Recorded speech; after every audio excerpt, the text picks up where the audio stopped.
I grew up like really loving art, but I never really had the skill to get into it and never really had the time. But I saw the most success in selling. Even early on, I would sell poetry to kids at school, especially when we had poetry homework. When I moved to Tennessee as an adult, I was introduced to my wife, Dominique. And, we were just talking, but she was painting.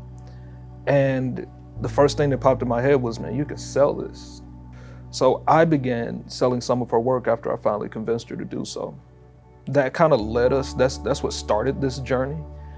We moved here to Wichita to be around her family because this is where she's originally from. And I fell in love with the art scene here. Like there was so much going on all at once. And so I immediately, dove in. I started working with Janice Thacker.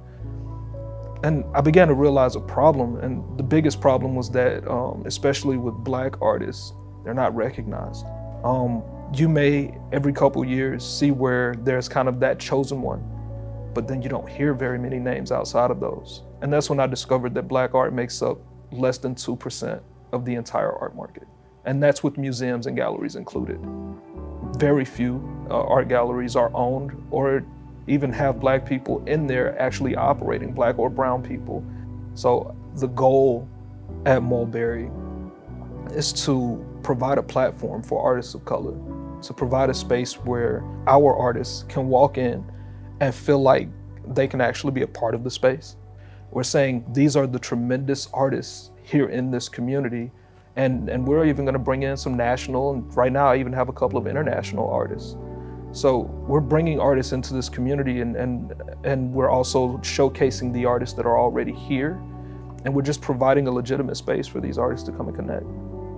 This award, to me, I was really excited about because coming in as a gallery that's providing a platform, especially for artists of color, I want to make sure that people understand that that's not all that we are a legitimate business that provides art from artists that are legitimate artists.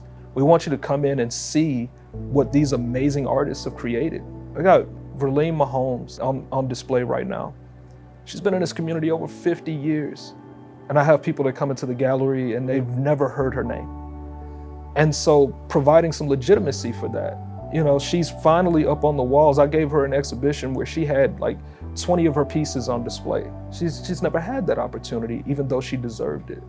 And so to have that where people can come in and see the amazing work that she created was important. There's also Charles Davis. He's a local hero. A retired school teacher from USD 259, touched the lives of so many young creatives when they were growing up. I wanted to give him a space where he could come in, and he came in and sat in the gallery one day. He just sat down and took it in. I only had one of his pieces on display, but he tells the story of the history of Wichita. And while he's here, he deserves his flowers, and not just shown in the museums, but in galleries as well, where people can come in and feel like they can actually purchase the work off the walls.